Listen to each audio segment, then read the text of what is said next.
귀한 찬양 하나님께서 기뻐 받아주신 줄 믿습니다. 하나님의 크신 사랑과 은혜가 늘 충만하시기를 주님의 이름으로 축원합니다. 어제부터 계속 전국적으로 산불 소식이 들려옵니다. 산불이 많은 피해를 내고 있습니다. 또 특히 경북, 경남 지역 또 여러 지방에 산불이 나서 또 우리 소방관들이 생명을 잃었다라는 안타까운 소식을 듣습니다. 산불이 걷잡을 수 없이 크게 번지고 있는데 그 원인을 보면은 등산객들 또는 성묘객들이 작은 실수로 불이 발화가 되어서 크게 불이 번졌다라는 이야기를 듣습니다. 이 작은 실수가 얼마나 큰 엄청난 결과를 가지고 오는지 보게 되어집니다.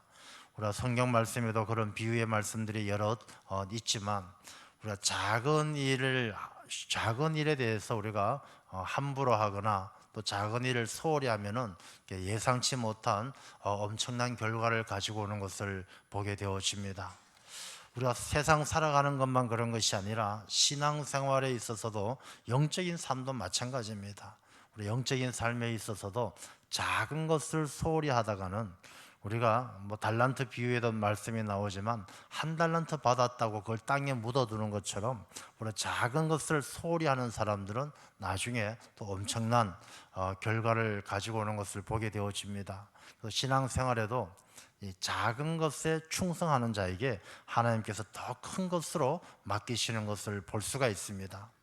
우리가 예배를 드리는 것도 마찬가지입니다. 우리 예배를 드리는 것도 우리가 작은 일이라고 생각하지 말고 정말 마음과 정성을 다하여 성경 말씀에 기록된 것처럼 영과 진리로 드리는 예배를 하나님께서 기뻐 받으십니다.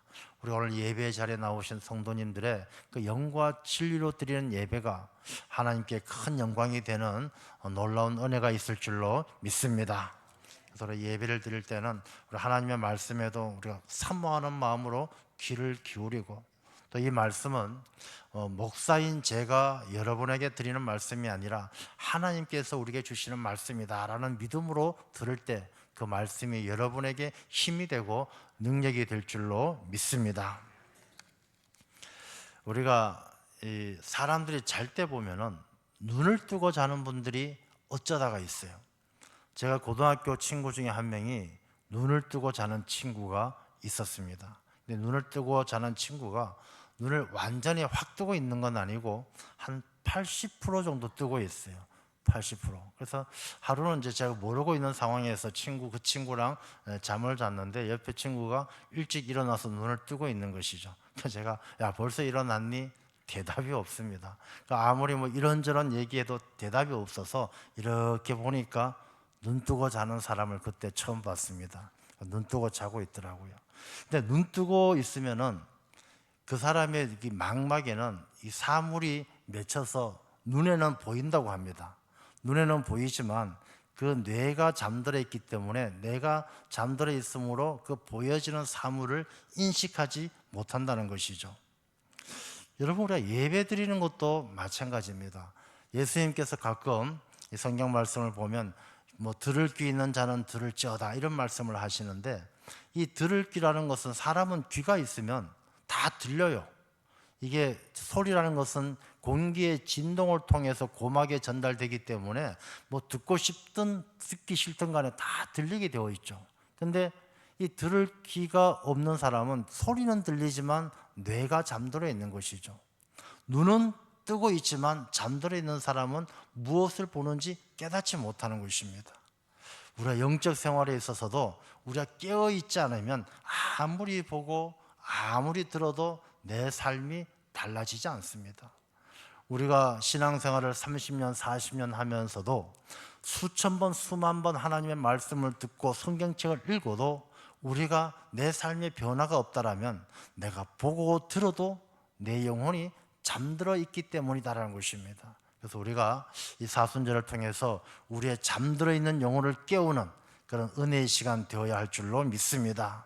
그래서 오늘 이 말씀을 통해서 다시 한번 우리가 잠들어 있는 내 영혼을 깨우는 귀한 시간 되시기를 바랍니다. 오늘 본문의 말씀은 예수님께서 이제 십자가를 지고 골고다 언덕 비아 돌로로사 고난의 길, 슬픔의 길, 그 길을 올라가기 시작합니다.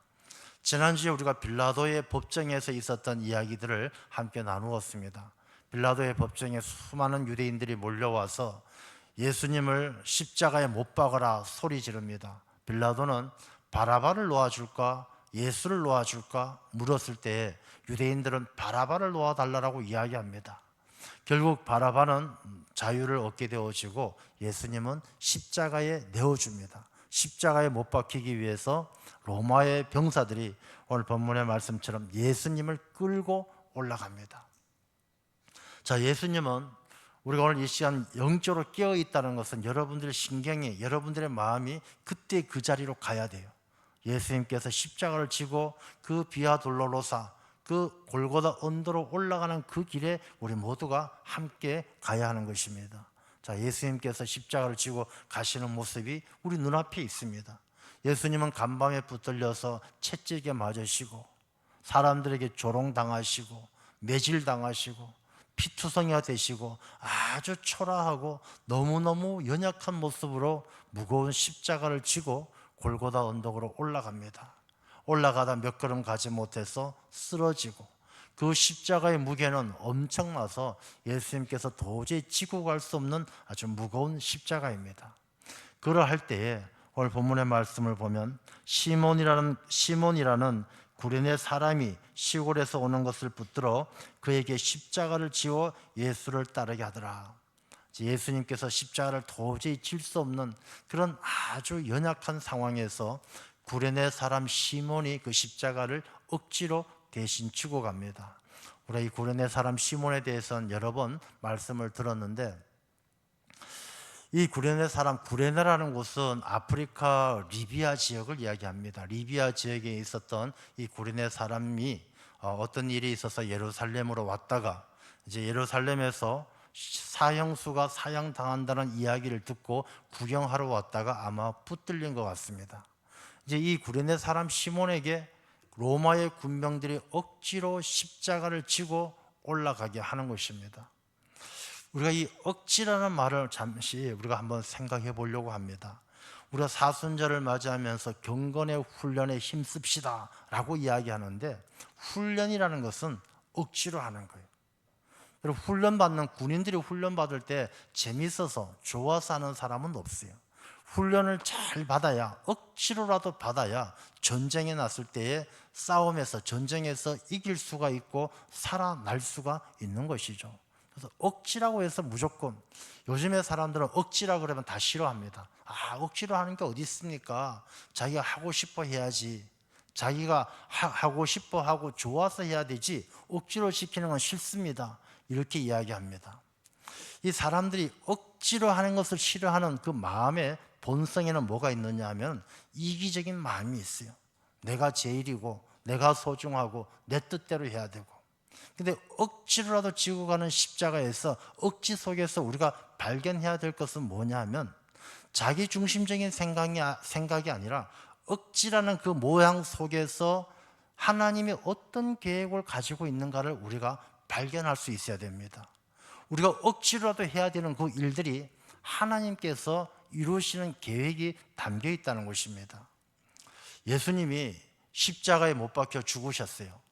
예수님이 십자가에 못 박혀 죽는 게 좋아서 예수님께서 십자가에 못 박혀 죽으셨습니까? 아니에요.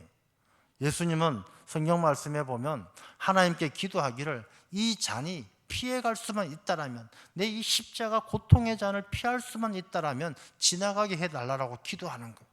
십자가 지는 그 고통이 너무너무 힘들고 너무 고통스러우니까 그 십자가의 고통을 받고 싶지 않으신 거예요. 그러시면서 그러나 내 뜻대로 마옵시고 아버지의 뜻대로 하옵소서, 아버지의 뜻이기 때문에 억지로라도 그 십자가를 지는 거예요.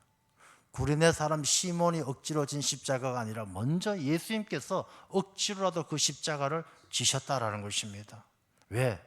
예수님은 그 억지 속에 하나님의 계획하심, 인류를 구원하고자 하시는 그 하나님의 계획하심을 보았기 때문에 예수님은 그 억지로라도 십자가를 지시고 골고다로 올라가셨다라는 것입니다.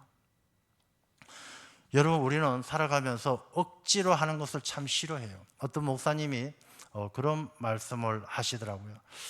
그 본인이 목회하는 교회에서 한 번은 성도들에게 그렇게 이야기했답니다.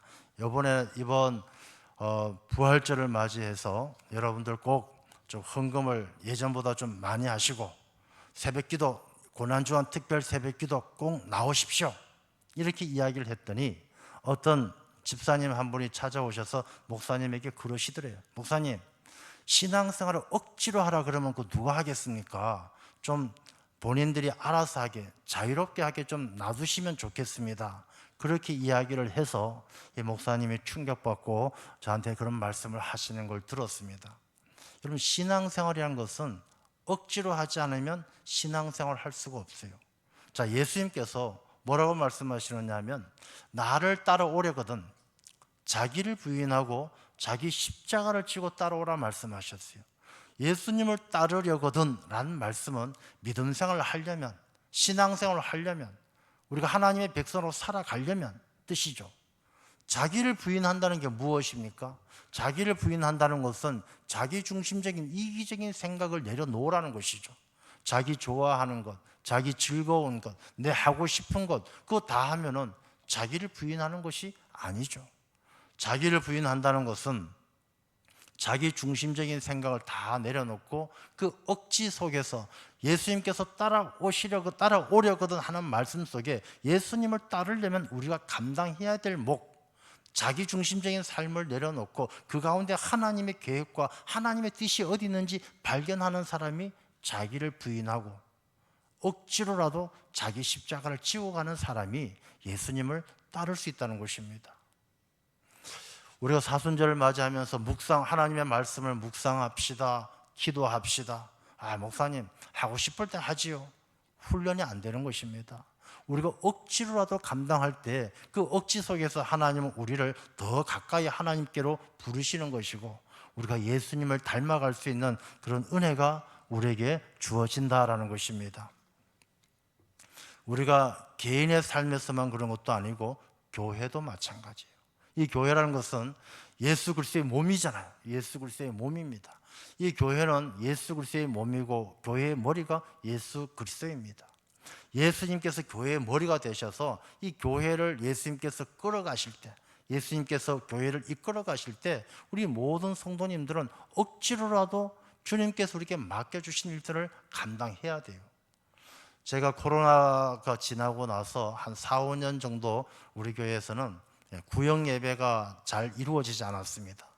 코로나 때에는 교회에서도 예배를 못 드리게 했기 때문에 모이는 것 자체가 어려워졌고 또 코로나라는 전무후무한 이 전염병 때문에 외부 사람들이 남의 가정에 방문하는 것이 굉장히 꺼려지는 일이 되어졌습니다. 그리고 그것이 한 4, 5년 지나다 보니까 이제는 일상이 되어져 버렸어요. 그래서 누가 오는 것도 싫고 가는 것도 불편하고 구역 예배 드리는 것도 불편하고 그런 모양새가 되어졌습니다. 근데 우리가 오늘 다시 한번 이 말씀을 기억하면서 자기를 부인하고 자기 십자가를 지는데 구레네 사람 시몬이 억지로 그 십자가를 졌을 때 그 아들 알렉산더와 루포가 로마 교회 지도자가 되고 그 아내가 나중에 사도 바울이 어머니라고 부르는 큰 복을, 그 가정이 얼마나 큰 복을 누리게 되어집니까? 우리가 지금 이 시대를 살아가면서 신앙생활하면서 예수님을 따르는 믿음의 삶을 살아가면서 구레네 사람 시몬이 졌던 그 억지로 진 십자가의 의미를 생각하면서 과연 나는 어떤 십자가를 지고 가고 있는가? 구역 예배 드리라 그러면 바빠요, 직장 가야 돼요, 안 돼요. 자기를 부인하지 않고 자기 삶의 우선순위를 두고 있는 거예요. 돈 버는 게 먼저고 바쁜 게 먼저고 어디 친구 만나러 가는 게 먼저고 자기를 부인하지 않는 사람은 결코 자기 십자가를 칠 수가 없어요. 우리 살아가면서 다 자기 삶의 우선순위를 둔다라면 만약에 예수님께서 하나님, 아버지, 내가 도저히 아무리 생각해봐도 내가 요즘 허리도 아프고 몸도 아프고 십자가 지고 십자가 위에서 죽는다는 것은 제가 감당할 수 없습니다. 만약에 그렇게 말씀하셨더라면 누가 인류 구원을 이룰 수가 있었겠습니까? 작은 순종이 놀라운 하나님의 역사를 이루어가는 것이죠.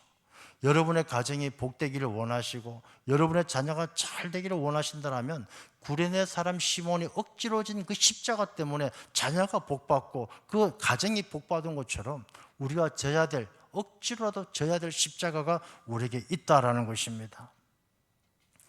사람이 이렇게 어른들이 연세가 드시면서 제가 이렇게 목회하면서 어른들 많이 뵙는데 갑자기 기력이 쇠해질 때가 있어요. 아주 기력이 쇠해져서 아주 이렇게 위태로울 때가 있습니다. 그럴 때 공통적으로 나타나는 증세가 뭐냐면 식사를 잘하지 않는 거예요. 입맛이 없다고 식사를 안 하시면 굉장히 기력이 쇠해지고 아주 건강상의 어려움을 겪는 것을 보게 되어집니다. 우리가 건강을 잘 지키려면요, 억지로라도 먹어야 돼요. 우리 아까 어떤 권사님이 그런 말씀하셨어요. 목사님, 저는 우리 자식들을 위해서라도 억지로라도 먹습니다. 하루 세끼 억지로라도 먹습니다. 내가 건강해야 자녀들을 잘 케어할 수 있기 때문에 억지로라도 먹습니다. 그럼 억지로라도 먹어야 사람이 건강해지는 거예요. 60만 그렇습니까? 영적인 건강도 마찬가지예요. 교회 나오기 싫어도 억지로라도 나와서, 예배 드리기 싫어도 억지로라도 예배를 드려야 우리의 영적인 건강을 지킬 수가 있다는 것입니다. 사순절 우리가 힘쓰는 경건 훈련에 힘쓰는 것 억지로라도 해야 우리가 예수님의 제자가 되고 하나님의 백성이 되어서 하나님의 마음에 합한 자가 될 수 있는 것이지, 내가 하기 싫다고, 내가 불편하다고 안 한다라면 그 누가 예수님의 제자가 되고 하나님께 사랑받는, 구원받는 하나님의 백성이 될 수가 있겠습니까? 그래서 우리가 이 사순절을 지나고 오늘 이 말씀, 구레네 사람 시몬이 저 앞에서 억지로 십자가를 지고 가잖아요. 여러분에게 그 십자가를 지고 가라는 것이 아니라 여러분들이 져야 될 자기 십자가를 억지로라도 질 수 있는 그 억지 속에 하나님께서 나를 구원하시고 하나님께서 나를 사랑하시고 하나님께서 나를 주의 백성으로 삼으시는 그 계획을 보고 내가 좀 불편하고 내가 좀 시간에 쫓기더라도 억지로라도 그 십자가를 지고 갈 수 있는 지혜로운 하나님의 자녀가 되어야 할 줄로 믿습니다. 어떤 사람들은 구레네 사람 시몬을 보고 야, 참 이 사람 그날 재수 없는 날이다 라고 말하는 사람들도 있어요. 아닙니다. 구레네 사람 시몬은 그날이 너무너무 하나님께 복받은 날이에요. 우리가 구레네 사람 시몬, 리비아 저 아프리카 북동부에 있는 이름도 알지 못하는 그 시골 구석에 있었던 그 사람 시몬이 오늘날 수천 년 동안 수많은 사람들에게 그 이름이 거론되어지면서 이렇게 귀하게 해석되어지는 것, 얼마나 큰 복을 받은 사람입니까? 옛말에도 그런 말이 있죠. 잘 되는 사람은 넘어져도 산삼밭에 넘어진다 그럽니다. 이 꾸당탕 넘어져서 아이고 참 큰일 났다 싶었는데 눈 떠보니까 그 앞에 산삼밭이 있어서 횡재를 했다는 것이죠. 여러분, 우리가 하나님께서 우리에게 억지로라도 십자가를 지울 때 그 십자가를 지고 가는 사람은 넘어져도 산삼밭에 넘어지는 것처럼 하나님께서 큰 복 주실 줄로 믿습니다. 자, 이제 말씀을 보면 이 구레네 사람 시몬이 십자가를 지고 예수님을 따라갑니다. 그리고 주변에 많은 사람들이 따라가요. 수많은 사람들이 따라가는데 그 중에는 많은 사람들이 있죠. 로마의 군사들도 있고, 어떤 사람은 아마 그런 생각할 것입니다. 저 예수라는 청년이 지난번에 죽은 사람도 살리더라. 야, 어쩌면 예수라는 저 청년이 골고다 언덕에서 정말 마법 같은 일을 일으켜서 놀라운 볼거리를 보여줄지도 몰라 하고 구경거리 삼아 가는 사람도 있을 것입니다. 어떤 사람은 저 청년이 참 좋았는데, 너무너무 좋은 이야기 많이 해줬는데 안타깝다, 그런 마음으로 가는 사람도 있을 것입니다. 그리고 이 여인들처럼 슬피 울며, 여러분, 이 유대 여인들은 울 때 막 그냥 우는 것이 아니라 막 이렇게 소리를 냅니다. 막 소리 내면서 굉장히 그 소리가 구슬프게 소리 내면서 따라가는 여인들도 있었다는 것입니다. 어쩌면 지금 이 사순절을 지내고 있는 이때 수많은 주일날 수많은 사람들이 교회에 와서 이렇게 예수님의 말씀을 나누고 하는 그 사람들이 십자가를 지고 가는 예수님, 그 구레네 사람 시몬과 함께 같이 가는 그 사람들하고 다를 바 없는 그런 모습이죠. 자, 이 모습 가운데 이 여인들이 슬피 울 때 예수님은 8절 말씀에 보면 예수께서 돌이켜 그들을 향하여 이르시되 예루살렘의 딸들아 나를 위하여 울지 말고 너희와 너희 자녀를 위하여 울라 이렇게 말씀하십니다. 나를 위하여 울지 말고 너희와 너희 자녀를 위하여 울라. 여러분, 예수님께서 이렇게 말씀하신 이유가 무엇일까요? 자, 먼저 이 여인들이 울기 전에 예수님이 먼저 울었어요.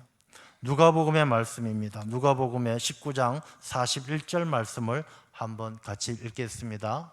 가까이 오사 성을 보시고 우시며, 예수님께서 이 일이 있기 전에 일주일 전에 한 6일 전에 이 예루살렘 성에 입성할 때 사람들이 종려나무 가지를 들고 호산나 호산나 외치며 입성하기 바로 그때의 모습이에요. 예수님께서 이제 예루살렘 성을 딱 들어가려고 성에 가까이 오셨는데 그 성을 보시고 우셨어요. 예루살렘 성을 보고 눈물이 쭉 흘리시면서 예수님께서 우셨어요. 왜 우셨을까? 누가복음 19장 43절과 44절입니다. 같이 읽어보겠습니다. 날이 이를지라 내 원수들이 토둔을 쌓고 너를 둘러 사면으로 가두고 또 너와 및 그 가운데 있는 네 자식들을 땅에 메워치며 돌 하나도 돌 위에 남기지 아니하리니 이는 내가 보살핌 받는 나를 알지 못함을 인함이니라 하시니라. 아멘. 예수님께서 예루살렘 성을 보고 우신 것이요, 이제 예수님께서 십자가에 못 박히시던 그때가 날짜로 본다라면 AD 33년이라고 볼 수 있겠죠. 우리가 예수님께서 오신 날을 기준으로 BC와 AD를 나누니까 한 33세를 마쳤으니까 33년. 그리고 예루살렘 성이 멸망한 것이 70년이니까 멸망하기 전에 한 33년, 37년 남았죠. 37년 뒤에 예루살렘 성에 로마의 포위를 당하고 그 예루살렘 성이 완전히 무너지고 예루살렘 성전이 돌 위에 돌 하나도 남기지 않고 어린 자녀들이 땅에다 내동댕이 치는 그 모습을 예수님께서는 아셨던 것이죠. 예수님께서 이 예루살렘 성이 이제 이들이 돌이키지 아니하고 예수님을 십자가에 못 박고 하나님의 뜻을 깨닫지 못한 그들이 그렇게 비참하게 땅에 내동댕이 치면서 죽어갈 그 자녀들을 생각하니까 예수님께서 눈물이 주르륵 나시는 거예요. 그리고 마태복음 23장 37절의 말씀입니다. 읽어보겠습니다. 예루살렘아 예루살렘아 선지자들을 죽이고 내게 파송된 자들을 돌로 치는 자여, 암탉이 그 새끼를 날개 아래에 모음같이 내가 내 자녀를 모으려 한 일이 몇 번이더냐. 그러나 너희가 원하지 아니하였도다.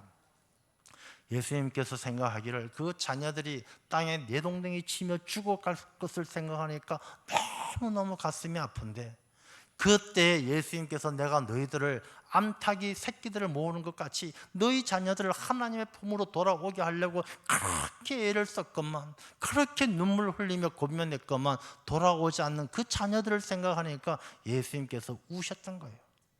그리고 그 여인들에게 말하기를 너희들이 정말 나를 위해서 우는 것이라면 내가 이 땅에 와서 모든 너희들을 구원하고 너희들을 하나님의 자녀로 삼기 위해서 이 십자가 위에서 죽어가고 십자가 지고 이 죽음의 길을 가고 있는 것이 애통해서 운다라면, 정말 너희들이 내 죽음을 슬퍼서 운다라면, 내가 이 땅에 온 목적이 너희와 너희 자녀들을 구원하기 위해서 온 것인데 그 너희와 너희 자녀들의 구원을 위해서 눈물로 울면서 하나님께 기도하고 너희 자녀를 위해서 울라는 것입니다.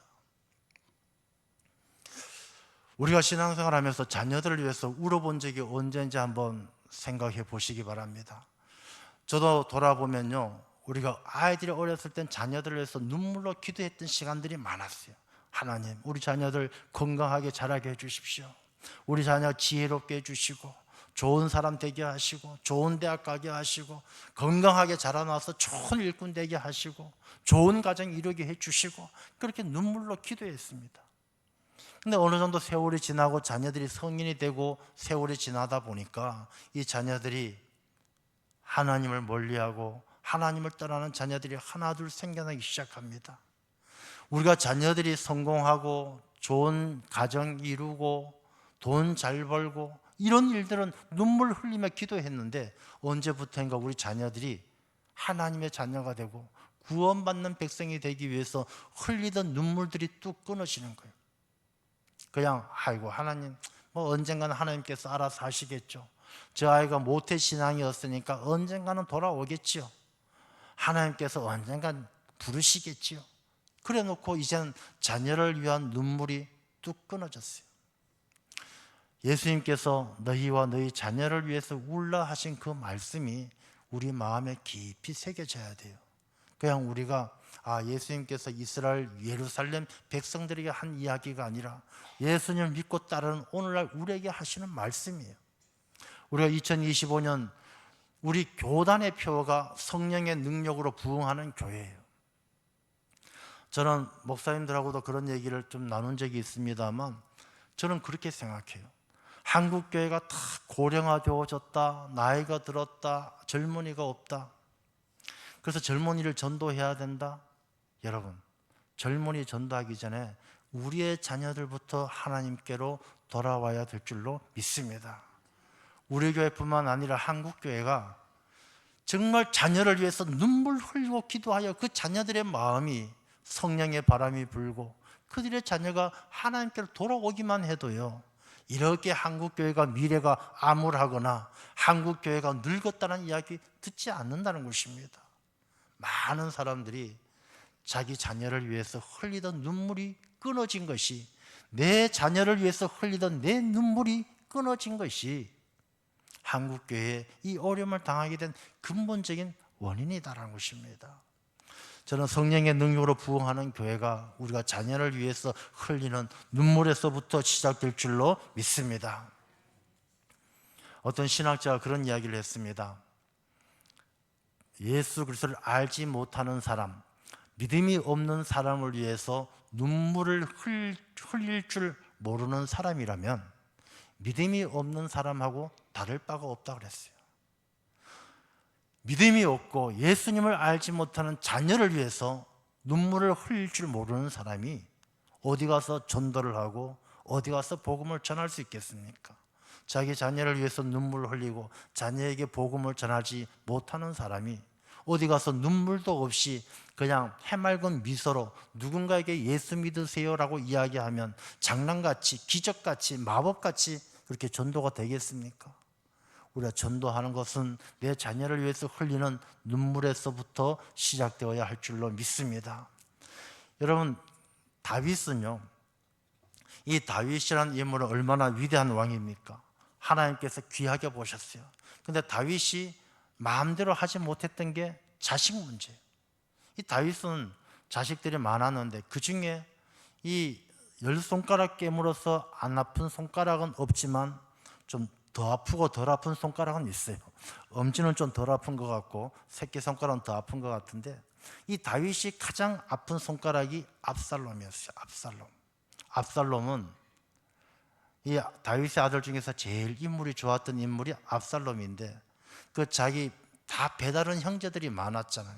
자기 친누이 다말이 배다른 형 암논에게 성폭행을 당해가지고 그 어려움을 당할 때 이 압살롬은 배다른 형 암논을 죽이고 도망갔다가 나중에 다시 돌아와서 이 다윗하고 관계를 회복하지 못하고 결국은 다윗에게 반란을 일으켰던 인물이 아들 압살롬이에요. 사무엘하 18장 33절의 말씀입니다. 같이 읽어보겠습니다. 왕의 마음이 심히 아파 문 위층으로 올라가서 우니라. 그가 올라갈 때에 말하기를 내 아들 압살롬아, 내 아들 압살롬아, 차라리 내가 너를 대신하여 죽었다면 압살롬 내 아들아 하였더라. 여러분, 때가 늦어서 다윗처럼 저렇게 내 아들아 압살롬 내 아들아, 내가 차라리 너 대신 죽었으면 좋았을 걸 후회해도 소용없던 일이죠. 우리의 자녀들을 위해서 울지 못하다가 나중에 부지불식간에 하나님께서 우리의 자녀들을 또는 우리를 불러간다라면 그때 압살롬아 내가 너를 대신해 죽었다면 땅을 치고 통곡해도 무슨 소용이 있겠습니까? 저는 이 시대에 우리 한국교회 기독교인들이 억지로 져야 될 십자가 중에 가장 먼저 생각나는 것이 자녀를 위해서 흘리는 눈물의 기도인 줄로 믿습니다. 우리가 한국교회가 자녀들을 위해서 눈물로 기도하고, 물론 여러분들 자녀 가운데 다른 교회 가서 신앙생활 잘하는 분들도 계셔요. 근데 그런 분들을 얘기하는 것이 아니라 우리가 신앙을 잃어버리고 하나님의 품을 떠나 예수님께서 암탉이 새끼들을 모으는 것처럼 하나님의 자녀들을 부르시는데 자꾸만 밖으로 기어나가서 정말로 하나님의 나라 밖에서 떠나버린 자녀들이 있다면 그들을 위한 눈물의 기도가 우리가 져야 할, 억지로라도 져야 할 십자가라는 것입니다. 여러분, 모니카라는 인물이 있어요. 여러분 잘 알고 있듯이 어거스틴의 어머니죠. 그 방탕한 어거스틴을 위해서 어머니 눈물의 기도를 통하여 어거스틴이 하나님께로 돌아옵니다. 위대한 신학자가 됩니다. 가톨릭에서는요, 이 모니카의 그 눈물의 기도에 관해서 이 성가, 노래가 있어요. 그 가사가 어떠냐 하면 이렇습니다. 아들의 죄를 구하기 위하여 어머니는 울면서 기도하네. 근심 걱정으로 지내는 어머니는 밤낮을 불구하고 울면서 기도하네. 뜨거운 눈물로 끊임없이 기도하는 가부의 기도는 가련도 하다. 떨어지는 눈물 방울 소리도 하나님을 찾는 기도이다. 눈물은 떨어져 폭포를 이루고 기도의 말들은 산을 이룬다. 어머니의 그 뜨거운 마음은 언제나 하나님께서 받으신다. 이런 노래가 있어요. 우리가 자녀를 위한 눈물의 기도는 하나님께서 다 듣고 응답하실 줄로 믿습니다. 여러분, 이 현대 사회가 많은 사람들이 눈물이 메마른 시대라고 이야기합니다. 사람들의 마음이 메말라 있고 무관심합니다. 이 사람들이 눈물이 메말라 버려서 우리가 하나님 앞에 기도할 때도 눈물을 흘리며 기도하는 사람들이 점점 숫자가 적어져가는 이러한 시대입니다. 이제 우리가 억지로라도 눈물을 흘려야 할 때입니다. 억지로라도 너희와 너희 자녀를 위해서 울라 하신 주님의 음성을 우리의 마음에 새겨야 됩니다. 우리의 자녀와 우리를 위해서 우리가 눈물로 기도할 때 그 눈물은 우리에게 하나님께서 주시는 새 힘이 되고, 그 눈물은 우리의 자녀들의 마음을 녹이는 하나님의 도구가 될 줄로 믿습니다. 신앙의 유산이라는 것이 무엇이겠습니까? 우리만 잘 믿고 그냥 구원받으면 끝입니까? 우리가 잘 믿고 구원받는 백성들이라면 그 신앙의 유산을 자녀들에게 잘 물려주어야죠. 우리가 이 사순절을 통해서 많은 일들, 우리가 기도도 하고 말씀도 읽지만 정말 우리가 억지로라도 져야 될 그 십자가가 있다면 다시 한번 우리의 자녀들을 위해서 눈물로 기도해야 될 줄로 믿습니다. 우리 자녀들 잘 되는 것, 그냥 돈 잘 벌고 취직되고 건강하고 그걸 위해서 눈물로 기도하는 것이 아니라 하나님의 자녀 되고, 여러분, 우리가 가끔씩 뉴스를 통해 듣습니다. 아이들을 학대합니다. 밥도 안 주고 굶기고 베란다에 쫓아내서 얼게 만들고 때려서 죽게 만들고, 야, 저것도 인간이냐, 부모냐, 아동 학대합니다. 얼마나 나쁜 사람들입니까?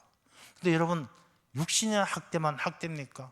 우리들의 자녀가요, 이 세상 살면서 하나님 모르고 맨날 방황하고 술 마시고 헛된 일에 마음 빼앗기고 죄책감 가지고 살아가고, 이 땅의 청년들이 집 안에서 방에서 나오지 않는 청년들이 20만 30만 명이 된다라는데, 그 아이들이 하나님을 알지 못하고 그냥 방에 처박혀서 그렇게 고통스럽게 살아가는 걸 두고만 본다라면 그건 우리가 영적인 학대가 아니겠습니까?